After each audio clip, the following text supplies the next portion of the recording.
Hello दोस्तों, आप सभी का स्वागत है हमारे चैनल शाश्वत सीजीपीएससी सीजीपीएफ में, है ना। जैसा कि मैंने आप सभी को कहा था कि मैं ठीक है जो करंट अफेयर की क्लासेस है वो लाऊंगा, और आपको याद रखना है मैं जो करंट की क्लासेस कराऊंगा, है ना।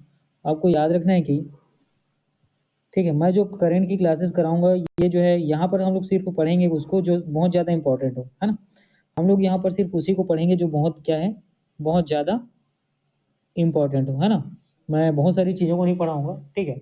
मैं कोशिश करूँगा कि जितनी चीज़ मैं पढ़ाऊँ, है ना, वो मुझे मेरे एक्सपीरियंस के हिसाब से क्या है, मोर देन इनफ रहेगा, और मैं कोशिश करूँगा उन सब चीज़ों को लाने की, ठीक है। क्योंकि आप करंट अफेयर देखेंगे तो साल भर का इतना सारा करंट अफेयर हो जाएगा, और बहुत सारे बिना मतलब का ही है, इसीलिए कम पढ़ो और अच्छा पढ़ो, ठीक है। तो यहाँ पे देखिएगा, सबसे पहले समझने की कोशिश करिए, ठीक है। यहाँ हम लोग करंट अभी कर रहे हैं आपके छत्तीसगढ़ का, ठीक। हम लोग अभी आपके करंट अफेयर छत्तीसगढ़ का पढ़ रहे हैं, जिसमें आपका सबसे पहले याद रखना है कृषक उन्नति योजना। किसके बारे में याद रखना है? कृषक उन्नति योजना, ठीक है। ये है क्या है कि याद रखिएगा, कृषक उन्नति योजना के तहत हमारे छत्तीसगढ़ के किसानों को, ठीक है, 3100 रुपये 3100 रुपये की दर से प्रति एकड़ 21 क्विंटल धान की खरीदी की गई, ठीक है।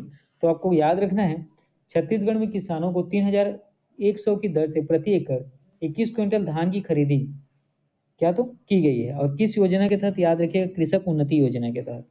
ये याद रखना है, कितनी की खरीदी की गई? तो 3100 रुपये की, है ना। 3100 रुपये की मतलब क्या है, तो 3100 रुपये की, और प्रति एकड़ कितना? तो 21 क्विंटल, है ना। प्रति एकड़ कितना? तो 21 क्विंटल धान, ठीक है। इतनी चीजें क्लियर हुई, चलिए आगे बढ़ते हैं। देखिएगा, ये आपका अगला प्रश्न है, बहुत ही इंपॉर्टेंट है, ये पेपर में आपसे पूछे जाने की पूरी संभावना है ना। ये क्या है? नियत नेला नार अभियान। ये बेसिकली नियत नेलारा नियत नेलला नार अभियान क्या है? अभियान क्या है तो ये आपको याद रखनी है। ये बस्तर के दूरस्थ गांवों तक सामुदायिक विकास की नई पहल है ना।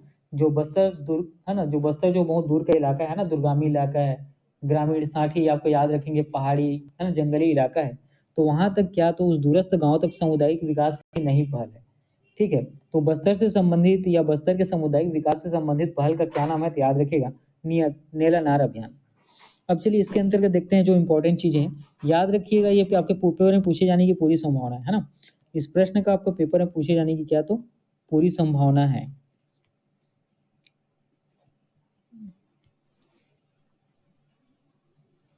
ठीक है।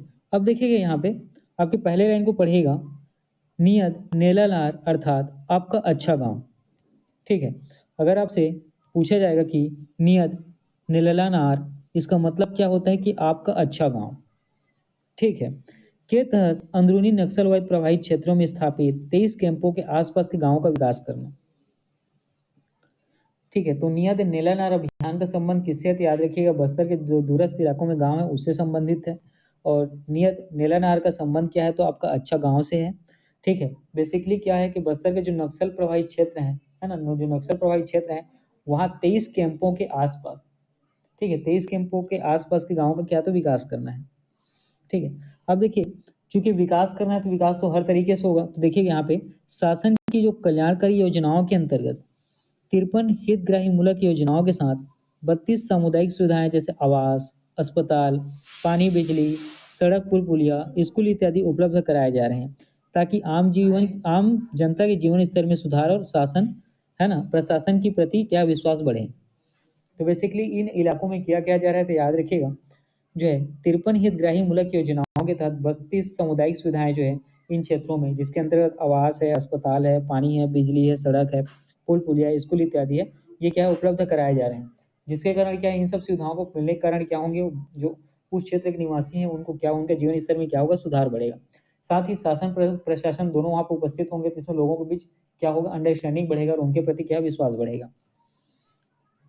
देखिएगा, माओवादी प्रभावित क्षेत्रों में आ रहा है सुशासन सुरक्षा उपलब्ध कराए जाने से माओवाद प्रभावित क्षेत्रों में कार्य निर्माण कार्य प्रगति पर है। और इन सब योजनाओं और इस योजना का फलस्वरूप क्या है कि जो नक्सल प्रभावित क्षेत्र है वहाँ पे क्या होगा, तो जो शासन की जो कार्य है, विकास के कार्य, वो क्या है, कंटिन्यू चलेंगे, प्रगति पर रहेंगे, ठीक। इससे पहुंच विहीन क्षेत्रों में निवासरत ग्रामीणों को मुख्य धारा से जोड़ने का अवसर, ये भी बिल्कुल सही है ना। देखिए यहाँ पे क्या है, किसी तरीके की कनेक्टिविटी नहीं है, ना तो सड़क देखने को मिलता है, ना तो मोबाइल आपको देखने को मिलेगा, है ना तो नेटवर्क देखने को मिलता है, ना पुल पुलिया, ना स्कूल। ठीक है, पानी बिजली ये भी नहीं है और साथ ही अस्पताल भी नहीं। तो इन कनेक्टिविटी जब ये सारी सुविधाएं प्रदान की जाएगी तो इनसे क्या होगा, इनके और है ना, मतलब शासन प्रशासन और लोगों के बीच क्या है, कनेक्टिविटी बढ़ेगी। माओवादी प्रभावित क्षेत्रों में कनेक्टिविटी बढ़ाने के लिए सड़कों और पुलियों निर्माण किया जा रहा है। विगत 2 महीने में 98 किलोमीटर सड़क का निर्माण, 2 पुल तथा 103 पुलियों का निर्माण पूर्ण हो चुका है। इंपॉर्टेंट है, ठीक है ना। सबसे ज्यादा इंपॉर्टेंट ये वाली लाइन है, आपको याद रखना है ना, ये दोनों लाइन कि माओवादी प्रभावित क्षेत्रों में कनेक्टिविटी बढ़ाने के लिए सड़कों और पुलियों का निर्माण किया जा रहा है। 2 महीने के अंतर कितना, तो याद रखे 98 किलोमीटर का निर्माण, 2 पुल और 103 पुलियों का निर्माण पूर्ण हुआ है। ठीक, इतनी चीजें हैं। और देखिए और कुछ विशेष हैं यहाँ पे, यार सबको याद रखना है आपको, है ना, इसको अच्छे से याद रखना है क्योंकि ये प्रश्न आपसे कूट में पूछा जाएगा। ठीक है, क्योंकि ये प्रश्न आपसे बिल्कुल कूट में ही पूछा जाएगा। ठीक है, तो देखिएगा, विशेष आधार कैंप का आयोजन और क्या किया गया, आधार कैंप यहाँ आयोजित किया गया है। ठीक है, तो सुरक्षा कैंपों में विशेष आधार कैंपों का, है ना, जो सुरक्षा, ठीक है, जो सुरक्षा कर्मी है उनके जो कैंपों में आधार कैंप लगाया गया यहाँ पे। और कितना जो छूटे हुए हैं 9,760 ग्रामीण, इनका आधार कार्ड बनाया गया। ठीक है, उसके बाद आधार कार्ड में छूट, जो 5 वर्ष से कम उम्र के बच्चे हैं, है ना, इनके जन्म प्रमाण पत्र नहीं होने से राशन कार्ड को दस्तावेज मानते हुए उनका पंजीयन नवीन आधार कार्ड बनाने हेतु वेरिफिकेशन में शिथिलता। देखिए, ठीक है, ये तो बस्तर क्षेत्र की बात है, और जो जितने भी जो विकसित क्षेत्र हैं, है ना, या ऐसा कहीं विकासशील क्षेत्र है, वहाँ पर आधार कार्ड में क्या है, छूट नहीं है, वहाँ बच्चे को क्या है, ठीक है, कि आपको आधार कार्ड बनाना भी मैंडेटरी है। लेकिन यहाँ पे क्या है, अगर आधार कार्ड नहीं है, ठीक है, आधार कार्ड नहीं है, ठीक है, तो इन बच्चों को क्या है, देखिए आधार कार्ड रहेगा तभी आपका क्या होता है, जन्म प्रमाण पत्र बन पाता है। ठीक है, ऐसा ऐसा नहीं है कि जन्म प्रमाण पत्र जन्म के तुरंत बाद सचिव बना के दे देते हैं, है ना। जन्म के तुरंत बाद क्या है, अस्पताल और सचिव के माध्यम से बनाया जाता है।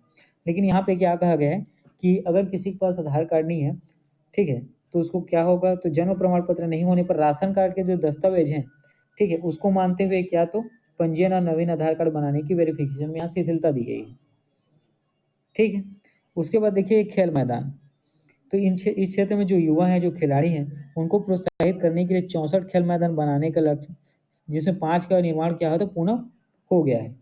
कितना लक्ष्य रखा गया है, तो 64 खेल मैदान। ठीक है, और सब साथ ही याद रखिएगा, इन क्षेत्रों में जो पेयजल है, पानी है, तो ग्रामीणों को शुद्ध पेयजल उपलब्ध कराने के लिए 69 हैंडपंप स्थापित किए गए। कितने, तो 69।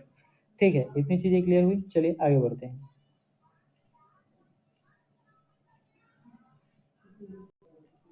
देखिएगा, और इसके कुछ विस्तृत चीजें हैं, आपको याद रखना ही है। ठीक है, यहाँ पे देखिए, वन अधिकार पट्टा वितरण भी किया गया, है ना, इस योजना के तहत क्या, तो वन अधिकार पट्टा वितरण भी किया गया। और इसके तहत याद रखिएगा 603 वन अधिकार पट्टों को वनवासियों को वितरण किया गया। 603 वन अधिकार पट्टों का वनवासियों को क्या, तो वितरण किया गया इसके तहत। ठीक है, इतनी चीजें क्लियर हुई, चलिए आगे बढ़ते हैं। देखिए स्वास्थ्य सेवाएं, ठीक है, तो बहुत सी स्वास्थ्य सेवाएं की योजनाएं चल रही हैं, जैसे कि नाम याद रखना है, आयुष्मान भारत, जननी सुरक्षा, सिकल सेल, एनीमिया जांच, टीकाकरण, निःशक्तता प्रमाण पत्र सहित 10 तरीके की सुविधाएं भी यहाँ क्या, तो प्रदान की गई हैं। ठीक है, और कृषक कल्याण, तो कृषक कल्याण वाली योजनाएं जैसे क्रेडिट कार्ड सुविधा, है ना, प्रधानमंत्री किसान सम्मान निधि योजनाओं का भी यहाँ पे क्या, तो लाभ दिया गया है। साथ ही केंद्र पोषित योजनाएं, केंद्र पोषित योजनाएं मतलब जो केंद्र के द्वारा फंडिंग किया जाता है, वो योजनाओं के बारे में बात चल रही है, तो इसमें आपको याद रखना है। ठीक है, ग्रामीण क्षेत्रों में महात्मा गांधी नरेगा हो गया, स्वच्छ भारत मिशन, प्रधानमंत्री आवास योजना, इनका भी लाभ इनको प्रदान किया जाएगा। उसी प्रकार आंगनबाड़ी केंद्र, तो ग्रामों में है ना, तो याद रखिएगा इस योजना के तहत, है ना, निरल, ठीक है, तो इस योजना के तहत जो बस्तर क्षेत्र में आपको याद रखना है क्या, कि ग्रामों में 44 आंगनबाड़ी केंद्र की सुविधा, 134 केंद्रों की स्थापना का लक्ष्य रखा गया है। कितना, तो 44 आंगनबाड़ी केंद्रों की सुविधा, 134 केंद्रों की स्थापना का लक्ष्य रखा गया है। ठीक, इतनी चीजें क्लियर हुई। चलिए अब देखिएगा, देखिएगा यहाँ पर एक और आपको याद रखना है। देखिए यहाँ पे आपको देख समझ में आएगा, सीएम ने नोनी बाबू, ठीक है, जो नोनी बाबू मेधावी शिक्षा सहायता योजना, ये आपको याद रखना है, नोनी बाबू शिक्षा सहायता योजना, इसके तहत कितने, तो 13 बच्चों को, ये जो बच्चे दिख रहे हैं इनकी संख्या 13 है, इनको 2-2 लाख रुपए दिया गया। कितना? तो 2-2 लाख रुपए क्या है तो प्रदान किया गया। ठीक है? इसमें से 1 लाख रुपए ये क्या है? प्रोत्साहन राशि है। ठीक है? 1 लाख प्रोत्साहन राशि और 1 लाख इनको क्या तो स्कूटी खरीदने के लिए प्रदान किया गया है ना? स्कूटी खरीदने के लिए प्रदान किया गया। ये जितने भी हैं, ये सभी क्या है तो निर्माण श्रमिक विभाग में काम करने वाले, ठीक है? निर्माण श्रमिक विभाग में काम करने वाले के ये क्या है? बच्चे हैं। ठीक है? और किस तरीके तो पंजीकृत, है ना? जो क्या है तो पंजीकृत निर्माण, है ना? श्रमिक हैं, उनके बच्चे हैं और इन्होंने क्या है अपने बोर्ड की परीक्षा में, है ना? इन्होंने क्या है अपने बोर्ड की परीक्षा में 10वीं 12वीं में क्या किया है? ठीक है? टॉप 10 में, है ना? जो मेरिट लिस्ट है उसमें इनका नाम आया है, इस कारण इनको इस सारी सुविधाएँ प्रदान की गई हैं। योजना का नाम याद रखना है नोनी बाबू मेधावी शिक्षा सहायता योजना। ठीक? चलिए आगे बढ़ते हैं। देखिए ये बहुत इम्पोर्टेंट है। ठीक है? तो याद रखिएगा अभी जो वित्त कमीशन चल रहा है ना? फाइनेंस कमीशन, ठीक? जिसको आप लोग क्या कहते हैं? वित्त आयोग कहते हैं, है ना? क्या कहते हैं? वित्त आयोग कहते हैं। इनकी जो मीटिंग हुई है, ये हुई है कब? तो 10 से 13 जुलाई 2024 को रायपुर में। कहाँ हुई? तो याद रखिएगा वित्त आयोग का मीटिंग हुआ है हमारे छत्तीसगढ़ के सीएम श्री विष्णुदेव साय जी के साथ, है ना? और ये हुआ है कब? 10 से 13 जुलाई 2024 को। ठीक? और ये कौन से नंबर का वित्त आयोग है? तो याद रखिए वर्तमान में 16वें नंबर का वित्त आयोग चल रहा है ना? वर्तमान में 16वां वित्त आयोग चल रहा है। ठीक है? और जो वित्त आयोग है ना? तो केंद्रीय वित्त आयोग इनके अध्यक्ष का नाम क्या है? तो याद रखिएगा अरविंद पंगनिया। ठीक है? इनके अध्यक्ष का क्या नाम है? इंपॉर्टेंट है, याद रखना है ना? जो वित्त आयोग कौन से नंबर पे चल रहा है? 16वें नंबर पे चल रहा है। अध्यक्ष कौन है? तो आपको याद रखना है अरविंद पगनिया जी हैं। और ये छत्तीसगढ़ में इनकी मीटिंग हुई कब से? तो 10 से 13 जुलाई 2024 रायपुर में। कहाँ हुई? तो रायपुर में। ठीक है? देखिएगा इसके बाद आपको ये चीज़ याद रखना इम्पोर्टेंट है। तो चूँकि ये जो टीम है इनकी 12 सदस्यीय टीम थी, है ना? इनकी तो केंद्रीय वित्त आयोग की, तो ये छत्तीसगढ़ आए, इनकी यहाँ पे मीटिंग भी थी, साथ ही ये घूमने गए थे। कहाँ घूमने गए थे? नारायणपाल मंदिर। ठीक है? कहाँ घूमने गए थे ये? तो याद रखिएगा नारायणपाल मंदिर। और नारायणपाल मंदिर का निर्माण किस समय हुआ? तो याद रखिएगा 11वीं शताब्दी से संबंधित है। नारायणपाल मंदिर जो है किससे संबंधित है? तो 11वीं शताब्दी के समय से संबंधित है। ये कहाँ है? तो याद रखिएगा बस्तर जिले के लोहांडीगुड़ा विकास खंड में। हाँ, नारायणपाल मंदिर कहाँ है? तो बस्तर जिले के लोहांडीगुड़ा विकास खंड में ये क्या है? तो अवस्थित है। ठीक है? और इसके बारे में अगर डिटेल में जानना चाहेंगे तो याद रखिएगा ये जो मंदिर है नारायणपाल मंदिर, ये जो है चक्रकोट के छिंदक नागवंशी शासकों द्वारा 11वीं शताब्दी में बनवाया गया था, है ना? ये नारायणपाल मंदिर जो है, ठीक है, ये बस्तर जिले के लोहांडीगुड़ा विकास खंड में स्थित है। और चक्रकोट के जो छिंदक नागवंशी शासक हैं इनके द्वारा 11वीं शताब्दी में इनको क्या तो बनवाया गया था।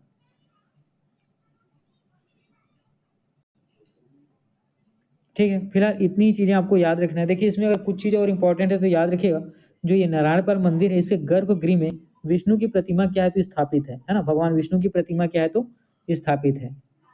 ठीक है?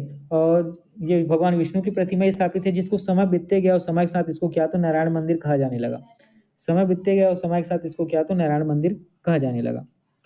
ठीक है? और मंदिर की जो ऐसे संरचना आप देखेंगे तो आपको देखने को मिलेगा अष्टकोणीय मंडप, अंतराल व गर्भगृह की व्यवस्था है यहाँ पे, है ना? क्या तो अष्टकोणीय मंडप, अंतराल और गर्भगृह की व्यवस्था आपको देखने को मिलती है।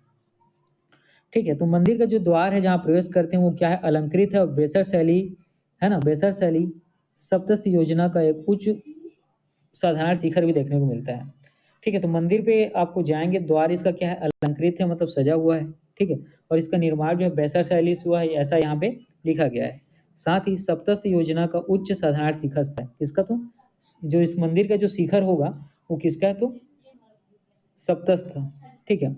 और याद रखिए कि यहाँ 2 शिलालेख सुरक्षित है इस मंदिर में। कितने? तो 2, जिसमें से प्रथम है शक संवत 1033 ईस्वी सन 1110 के छिंदक नागवंशी शासक सोमेश्वर की माता गुंडम महादेवी के शिलालेख है। इसका शिलालेख इंपॉर्टेंट है, याद रखना है ना?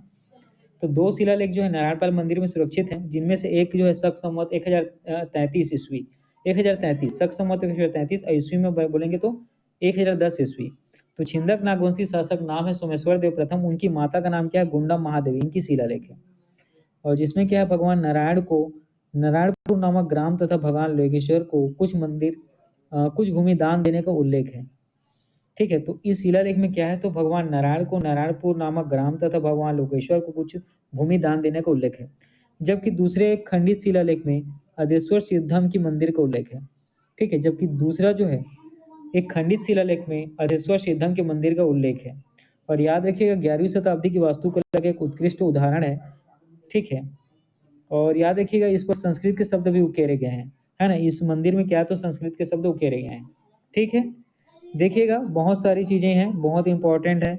सबसे पहले तो बस्तर जिले के, है ना, लोहांडीगुड़ा विकास खंड में अवस्थित है, ये आपको याद रखना है।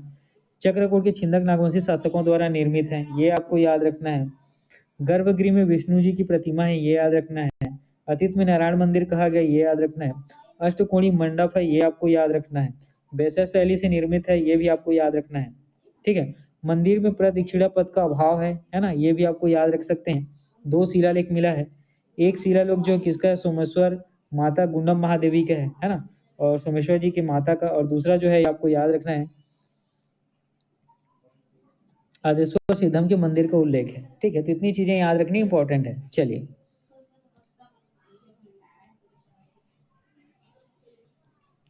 देखिए आगे बढ़ते हैं। देखिए आपको ना, अब चूंकि वित्त आयोग के बारे में बात हुई तो वित्त आयोग से यहाँ से डायरेक्ट प्रश्न आपके संविधान में पूछा जाएगा, ठीक है। आपके संविधान में यहाँ से डायरेक्ट प्रश्न पूछा जाएगा, तो देखते हैं। देखिए तो वित्त आयोग का गठन किसके द्वारा किया जाता है, तो राष्ट्रपति के द्वारा किया जाता है, सबसे पहले याद रखना है। और संविधान के अनुच्छेद 280 में ये कहा गया है ना। संविधान के अनुच्छेद 280 ये किससे संबंधित है, तो वित्त आयोग से। और इसमें कहा गया है कि प्रत्येक 5 वर्ष में या आवश्यकता अनुसार इसका क्या तो क्यों गठन किया जाएगा, ठीक। तो वित्त आयोग का उद्देश्य यहाँ पे क्या है, तो याद रखिएगा संघ और राज्यों के बीच तथा राज्यों के बीच का राजस्व वितरण पर अपनी सिफारिश देना। संघ और राज्य, ठीक है, संघ और राज्य तथा राज्यों और राज्यों के बीच जो राजस्व वितरण है उस पर क्या करना, तो अपने सिफारिश देना, ठीक है। अभी वर्तमान में जो, ठीक है, तो 1 अप्रैल 2026 से प्रारंभ होने वाली 5 वर्षों की अवधि के लिए डॉक्टर अरविंद पगनिया की अध्यक्षता में 16वें वित्त आयोग का गठन किया गया। ये एक 2026 बाय मिस्टेक है, 2024 है ना। 2026 क्या है, बाय मिस्टेक है, ये एक्चुअल में याद रखना है 2024। ये क्या है 2024। तो 1 अप्रैल हर साल क्या है, 1 अप्रैल का इसका क्या है तो गठन होता है, तो आपको याद रखना है 1 अप्रैल 2024 से प्रारंभ होने वाली 5 वर्षों की अवधि के लिए इसको क्या है तो अरविंद पगनिया की अध्यक्षता में क्या है तो गठन किया गया, ठीक है। और साथ ही आपको याद रखना है इसके आयोग के ना सदस्यों के बारे में पूछा जाता है ना। तो याद रखना है आपको अजय नारायण झा, ये नाम आपको याद रखना है। उसी प्रकार एनी जॉर्ज मैथ्यू, इनका नाम याद रखना है, डिपार्टमेंट आपको याद नहीं रखना, उतना इंपॉर्टेंट नहीं है। मनोज पांडा, ठीक है। और उसके बाद याद रखिएगा यहाँ पे अगला आपको याद रखना है कि समूह का मुख्य आर्थिक सलाहकार, ठीक है, ये जो है सौम्या कांति घोष, ये आपको याद रखना इंपॉर्टेंट, यहाँ से डायरेक्ट प्रश्न पूछा जा सकता है, ठीक है। तो यहाँ पर आपको क्या याद रखना है, सबसे पहले तो अरविंद पगनिया जी का नाम याद रखना है। उसके बाद सदस्य में अजय नारायण जी का और एनी जॉर्ज मैथ्यूज का। साथ ही मुख्य आर्थिक सलाहकार में आपको याद रखना है सौम्या कांति घोष का, ठीक है। तो यहाँ पर याद रखना है कार्यकाल 5 साल का होता है, अनुच्छेद 280 में दिया गया है, ठीक है। पहली बार गठन 1951 में किया गया था, है ना। पहली बार गठन 1951 में किया गया था। 280 के तहत अनुच्छेद के तहत इसका गठन किया गया है। अनुच्छेद 281 के तहत राष्ट्रपति के को आयोग की सिफारिश को संसद के प्रत्येक सदन के समक्ष रखना होता है, ठीक है। ये जो आयोग है, जो वित्त आयोग जो सिफारिश करता है उसको अनुच्छेद 281 के तहत याद रखना है, ठीक है। राष्ट्रपति को आयोग की सिफारिश जो है संसद, ठीक है, संसद जिसमें आपको क्या होता है, संसद जिसमें आपका लोकसभा और राज्यसभा और साथ ही राष्ट्रपति होते हैं, ठीक है, इनके समक्ष जो है क्या करना होता है, इस आयोग की सिफारिश को रखना होता है, ठीक है। अनुच्छेद 243(1) में आपको क्या याद रखना है कि राज्य के राज्यपाल हर 5 साल में एक वित्त आयोग का क्या करते हैं, गठन कर सकते हैं, ठीक है। आपको याद रखना है कि राज्यों में भी क्या है वित्त आयोग का गठन किया जाता है, यह किया जाता है अनुच्छेद 243(a) के तहत, ठीक है, अनुच्छेद 243(1) या अनुच्छेद 243(a) के तहत, ठीक है। इतनी चीजें क्लियर हुई। चलिए आगे बढ़ते हैं। देखिए ये चीज आपको पढ़ना है ना, बहुत इंपॉर्टेंट है कि वित्त आयोग का कार्य क्या है, तो ये चीजें आप पढ़ लेना, है ना, बहुत इंपॉर्टेंट है। और इसका क्या है आपको, ठीक है, या तो प्री में उतनी चीजें ये इंपॉर्टेंट नहीं है, लेकिन मेंस के दृष्टि से क्या है तो इंपॉर्टेंट है, ठीक है। देखिएगा ये आपका अगला है, यहाँ पर आपको याद रखना है, ठीक, यहाँ पर बेसिकली जो है ना, अंग्रेजों के जमाने के जो कानून थे, ठीक है, अंग्रेजों के जमाने के जो कानून थे, ठीक है, उसको क्या किया गया यहाँ पे कुछ कानून को हटाया गया है, साथ ही कुछ में क्या किया गया है, परिवर्तन करके संशोधित किया गया है ना, परिवर्तन किया गया है, संशोधित किया गया है। तो यहाँ पर देखिएगा, अंग्रेजों के जमाने से लागू भारतीय दंड संहिता, दंड प्रक्रिया संहिता और साक्ष्य अधिनियम की जगह देश में 1 जुलाई से, ठीक, तो अंग्रेजों के समय क्या था, तो भारतीय दंड संहिता था, दंड प्रक्रिया संहिता था और साक्ष्य अधिनियम। इसके जगह आपको याद रखना है 1 जुलाई से, ठीक है। यहाँ पर क्या है, चालू हुआ भारतीय न्याय संहिता, ये आपको याद रखना है, भारतीय न्याय संहिता, भारतीय नागरिक सुरक्षा संहिता और भारतीय साक्ष्य अधिनियम के रूप में 3 नए आपराधिक कानून लागू किए गए। कितने, तो 3। एक कौन सा है, भारतीय न्याय संहिता, दूसरा भारतीय नागरिक सुरक्षा संहिता और तीसरा भारतीय साक्ष्य अधिनियम, ठीक है। और इसी के साथ जो अंग्रेजों के जमाने से चले आ रहे थे, है ना, जो कानून चले आ रहे थे, उसका क्या होता है, अंत होता है, ठीक। तो यहाँ पर देखिएगा, भारत में लागू है 3 नए आपराधिक कानून, महिलाओं और बच्चों से जुड़े अपराधों को कठोर दंड का प्रावधान, ठीक है। चलिए, अब देखिए इसको आप पढ़ लीजिएगा, है ना, ये तो वैसे इंपॉर्टेंट है, ठीक, ये इंपॉर्टेंट है, आपको इसको पढ़ना है, ठीक। चलिए देखिएगा, अब देखिए कुछ इंपॉर्टेंट चीजें मैं जो आपको बताता हूँ। देखिए, जीरो एफआईआर की, है ना, नए कानून में जीरो एफआईआर की सुविधा प्रदान की गई है, ठीक है। इसको कोई व्यक्ति किसी भी, ठीक है, जो अपराध किसी भी थाने के अंतर्गत हुआ हो, ठीक है, अगर वो उस थाने के बाहर भी क्या अपराध पंजीकृत कराना चाहता है तो कर सकता है। ऑनलाइन भी रिपोर्ट दर्ज किया जा सकता है। देखिए, कानून जो है आपको समझिएगा, नए कानून के तहत 45 दिन के अंदर में निर्णय करना होगा, ठीक है। जो डिसीजन लेना होगा किसके तहत लेना होगा, 45 दिन के अंदर लेना होगा। किन मामलों में, तो आपराधिक मामलों में, ठीक है, आपराधिक मामलों में। और आपको याद रखना है 45 दिन के अंदर क्या होगा, आपको निर्णय लेना होगा और 60 दिन के भीतर क्या है, आरोप तय करने होंगे, ठीक है। 60 दिन के भीतर आपको क्या, तो आरोप तय करने होंगे, है ना। ये बेसिकली आपका काम नहीं है, पुलिस करेगी ये, ठीक। इतनी चीजें क्लियर हुई, चलिए आगे बढ़ते हैं। उसी प्रकार आपको यहाँ पे याद रखना है, बलात्कार और हत्या के लिए अब क्या है, नया धारा लाया गया है ना, संशोधित धारा लाई गई है, जिसमें 375 और 376, ठीक, ये पुराना है, ठीक है। 375 और 376 जो है पुराना है, और इन दोनों की जगह, ठीक है, इन दोनों की जगह क्या होगी, ये जो है 63, है ना, ये क्या है, 63 होगा, यहाँ पे पढ़ना है आपको ये, है ना। इसके लिए क्या है, 63 है, और ठीक है, दूसरे के लिए क्या है, तो धारा 70 है, ठीक है। और हत्या के लिए आपको याद रखना है, हत्या के लिए जो पहले 302 का लगता था, है ना, हत्या के लिए जो पहले 302 का धारा लगता था, ये अब वर्तमान में 101 हो गया है, ये अब वर्तमान में क्या, तो 101 हो गया है, ठीक। इतनी चीजें आपको क्लियर करनी है। ये दोनों पुराना था, इसके जगह में आया है 63 और इसके जगह में आया है कौन सा, तो 70 याद रखनी है, और 302 की जगह में 101। ये किससे संबंधित है, तो हत्या से, और ये दोनों यहाँ पे आप पढ़िएगा, 63 इससे संबंधित है और 70 इससे, ठीक है। चलिए देखिए, उसी प्रकार अपराध पर नया अध्याय, ठीक है, और साथ ही 21 नए अपराध को शामिल किया गया है, ठीक है। नए कानून के तहत 21 जो नए अपराध है इसको शामिल किया गया है। और मॉब लिंचिंग, है ना, जैसे बहुत लोग मिलकर है ना, बहुत लोग मिलकर क्या करते हैं, मारपीट करते हैं, तो उससे संबंधित कानून भी पहली बार लाया गया है ना। और 41 अपराधों में सजा को बढ़ाया गया है, कितना, तो 41 अपराध में जो सजा है उसको बढ़ाया गया है, और 82 अपराधों में जुर्माना को बढ़ाया गया है, ठीक है, याद रखना है ना। 41 अपराधों में क्या सजा को बढ़ाया गया है, 42 अपराधों में केस को तो जुर्माने को बढ़ाया गया है। और जो धोखेबाज प्रेमियों को 10 साल की सजा का भी यहाँ पे प्रावधान रखा गया है, ठीक है, ये आपको याद रखना है। और इसके अंतर याद रखिएगा, लिंग की परिभाषा में ट्रांसजेंडर को भी शामिल किया गया है। नए कानून के तहत लिंग की परिभाषा में आपको याद रखना है, जो आपके ट्रांसजेंडर है उनको भी शामिल किया गया है। साथ ही याद रखना है, पुलिस घर पहुंच सेवा भी प्रदान करेगी, ठीक है। अगर 15 साल से कम उम्र के बच्चे हैं, साथ ही 60 वर्ष से अधिक के जो बुजुर्ग, दिव्यांग, गंभीर बीमारी से पीड़ित व्यक्ति हैं, इनको थाने आने की जरूरत नहीं है, पुलिस स्वयं उनके घर में जाकर क्या, तो सहायता प्रदान करेगी, ठीक है। इतनी चीजें क्लियर हुई, चलिए। तो ठीक है दोस्तों, आज का क्लास इतना ही, वैसे ये बहुत लंबा हो गया, लेकिन जितनी भी चीजें हैं सारी बहुत इंपॉर्टेंट है ना, जितनी भी चीजें हैं सारी बहुत इंपॉर्टेंट है, ठीक है। चलिए पढ़ते रहिए।